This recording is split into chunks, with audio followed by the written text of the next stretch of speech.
This is interesting. Wow. So we are at Omo, and we are talking about the next transition, the next place after Omo. Yeah, so that time we were, working on different kind of productions. Around the same time, actually, before that, when we were in NTV, we were also helping, shoot other stuff, other shows, like Ridiculous,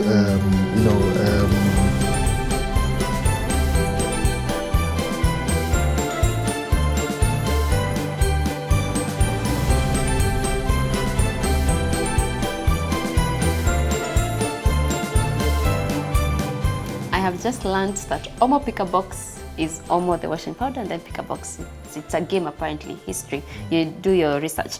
So this is where your passion becomes profession, where your creativity finds direction. This is ADMI, and we are following up with Wilfred's story. He's currently working, penye tumefika, he's currently working at Omo Pick box, TV show that's airing in, said?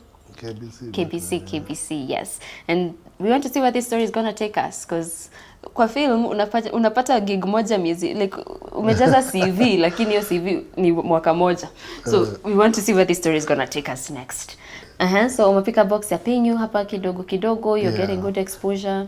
But also, so this is where maybe would say my freelance journey started. Because after the internship, we never really got employed.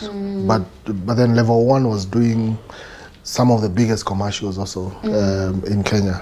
So that time, they were shooting stuff like for KQ, Kenya breweries or whatever. So, and that time, a lot of the commercials were big commercials, like they were shooting on film, not digital. So we got a lot of exposure through that. We were able to work on, a variety of productions, and most of the time those directors also came from abroad. When they come, so you as long as you're on set, you're really learning a lot of stuff from them. So there's something, I've not done film professionally. So when you've said you've made a distinction between film and digital, is film the two papers that were behind Kodak photos, or what do you mean by it was shot on film? Yeah, magnetic strip. Yeah. So there was such a discipline in terms of handling film, and also you had to be very careful not to overshoot and all those. So a lot of rehearsals. Oh my God. And then there's a ratio in terms of shooting. So you didn't do like 5 takes. An interview like this that takes 3 hours would never happen.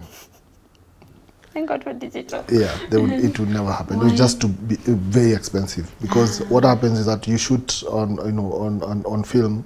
It's then you have to like change magazines in between. Yeah, magazines are those papers. No, the magazine is where the holder, the container that holds the film itself.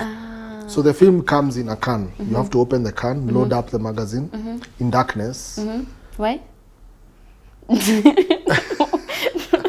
Yes, why in the dark? Because if you expose the negative in a chomeka, I think you remember that language. Yeah. No, it literally is yes, it's photosensitive. So if photons hit it, it just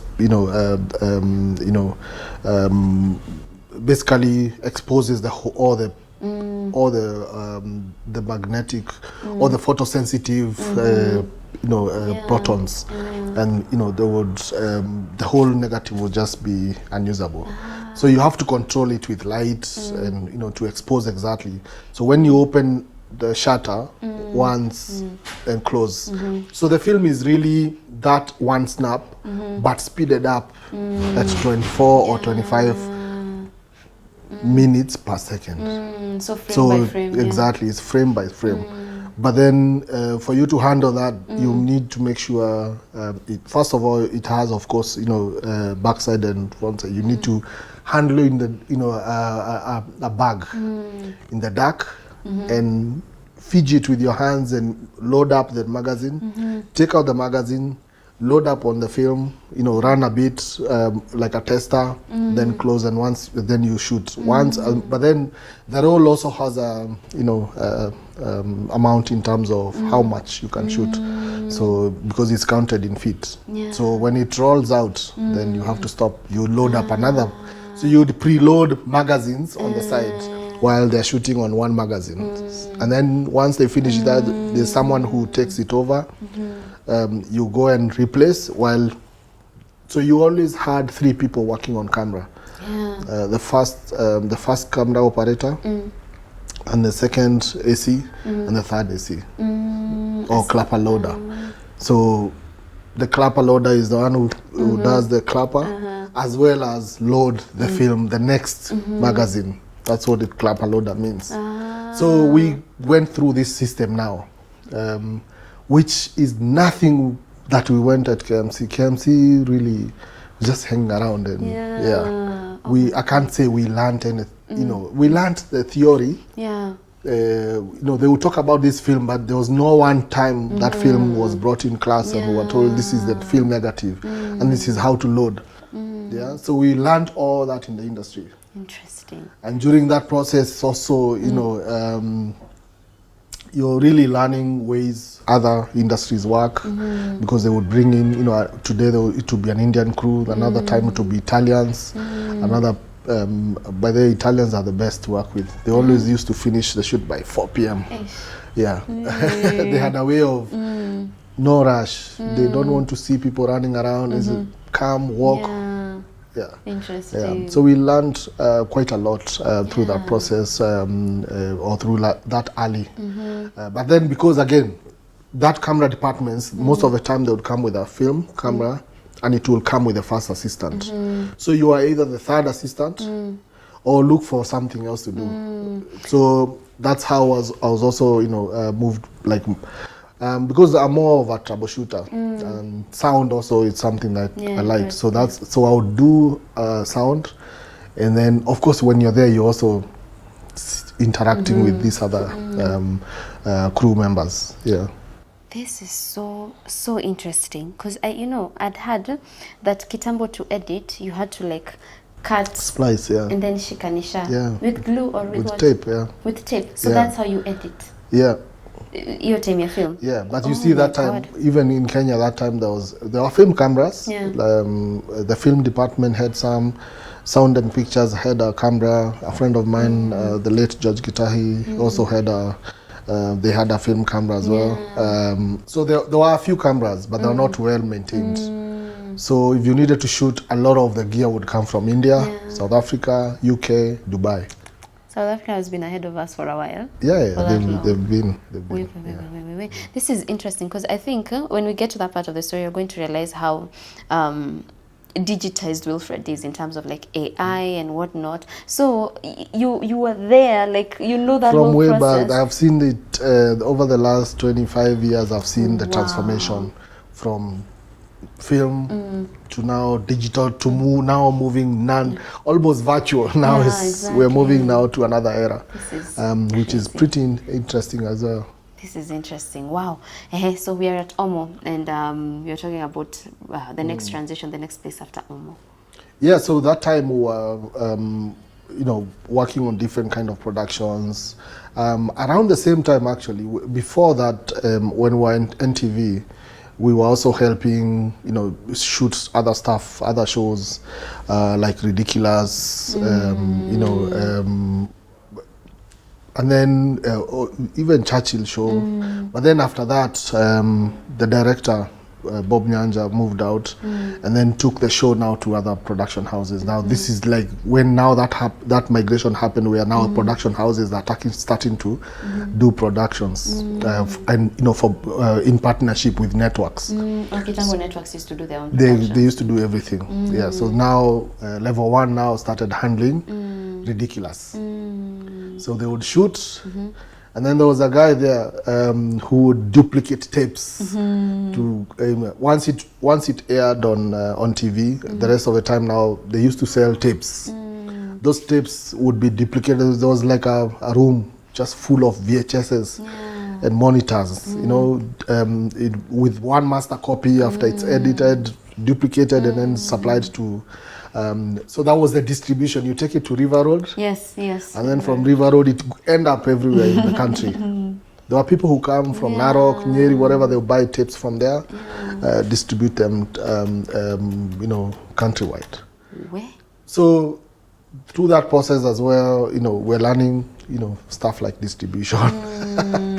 Yeah, Moses Nderito was really innovating that time, because then eventually he would move on to other things like, mobile toilets, yeah, the shit business. Who's Moses Nderito? Moses Nderito was the owner of Level One. Yeah. Okay, I don't want to go to that direction, but I'm curious. Okay, so a high level one. Now that's where you're learning distribution. Yeah. But of course, that's unique because I've also heard of it maybe from musicians because they also had to do the same thing. Correct, Cool. yeah. That time it was, old school. You had to have that network to get your product up there. Oh my God! No wonder they even used to sell in cars and kakona speaker na unaenda ukiuzanga copies kwa ground. Exactly. So after level one. So after Level One, once you get into the freelance business, then you start working for different kind of clients, depending on their skill. So of course, now that I could do sound and camera. Most of the time, everyone wanted to be on camera. Yeah. No one wanted to be on sound because it was a risky thing. Because again, if you mess up the sound, then everyone won't be happy. So. Through that process as well, now I started working with a lot of international crews who come to shoot documentaries here. I've worked with Blue Sky, Ginger Ink, whatever. Like they were on different kind of productions around the country, around the continent, and eventually even beyond the continent. Wow. So right now we are swimming in mornings, basically. We are boiling. That was a great time in the industry because then because you are not that many of you. You have you can say your rate and they won't argue. Wow. Yeah, because again, it was expensive for them to bring someone with that kind of skill from US flights, hotels, whatever. They would rather pay you. What was the highest you made in that season? Maybe per gig, in a gig. You could easily make 500 G's, a million. No. Yeah. In one production. No. For yes. real. Yeah. Okay. Nyumba magari ziko wapi? That money at that time. No, that time of course we're young. So yeah. Ilikuwa na mambo yake. So did you move from Islando? Yeah, so eventually I think immediately after college we did a gig in Uganda. And after, because through college I was working with Level One most of the time. Then immediately after college we did a gig in Uganda, which I got some money. Dallas. Then when I came back home, then I just moved. I moved now to Doni. Yeah, with my own space. A 1 bedroom. We are sorry. Yeah, exactly. And then So I was now living in Doni most of the time, so I left the other house to my aunties. Interesting. But that house, it was like 8,000 bob a month. Yeah, Doni. Yeah. Things, rent was cheap. It wasn't that expensive. It was just starting to grow. That time, there were not that many buildings. And, everyone... So again, like I said, sometimes when you live in a certain area and you're not growing, you need to get yourself out. So moving to Doni, of course, allowed me now to have, a different view. Eventually, I would move to Langata.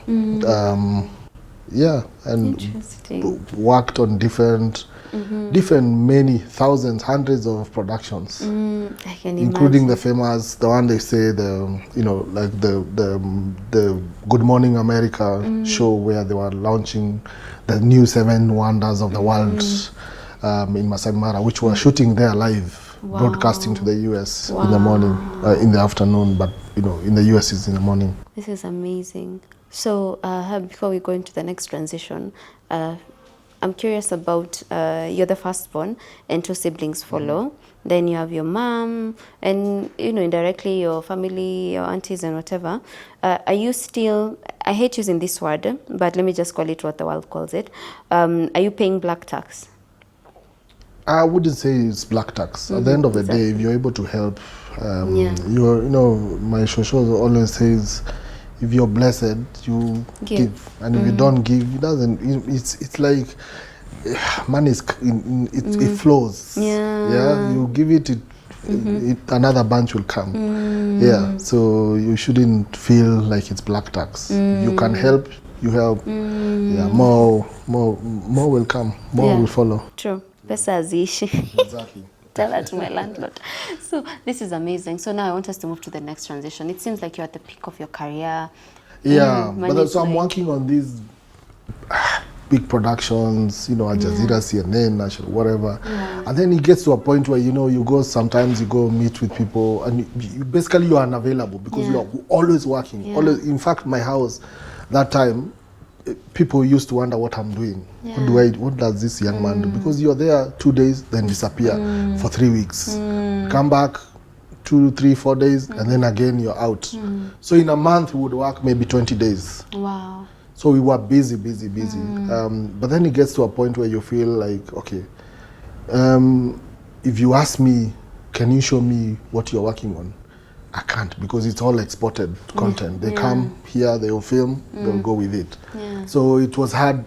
It gets to you eventually. You feel like, okay, maybe all these things or stuff I'm learning, how can I also maybe help others catch up? Because now you can see your background. You know, you're going through NTV, other local productions. You can see where the gaps are. Yeah, and now you're working with these other international productions.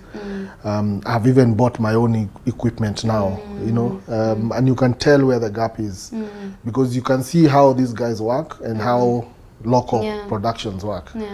And you can tell there's no way this industry will grow if we continue this way. So true. Exactly. So this was around the same time also decided, you know what, let me set up my own, or we set up our own company. So we set up a company with a few friends of mine. It was called Far Sight Productions. And we did, you know, lots of stuff, commercials. We did one big commercial for Bamboo Cement. But then again, you're feeling like a lot of the time, because you're now been working with these other international, you know, productions. When you hire people, you're really struggling because they're not catching up, and you know you have to teach them on the go to catch up. And that's where, you know, I could tell there's a gap here. Maybe I don't know how do I play a role. And then through that time, Tom Tikva, a famous director from Germany, came and worked with Ginger Inc. And said, you know what, can you get some people together? Let's shoot a short film. Almost like experiential short film. And that's how we did so we basically helped out almost for free on that production. And then during that time I had to get to 2 people that I was training on the job. Yeah, and that time I had just come from Arusha for a series we were doing with BBC. So I had a lot of time. So I mean, we had made some good money in TZ. So I didn't mind giving back as well. So yeah, so I was training 2 people on that shoot. There's a short film we did called Soul Boy. So I was, you know, during that process, I trained two guys in the sound department.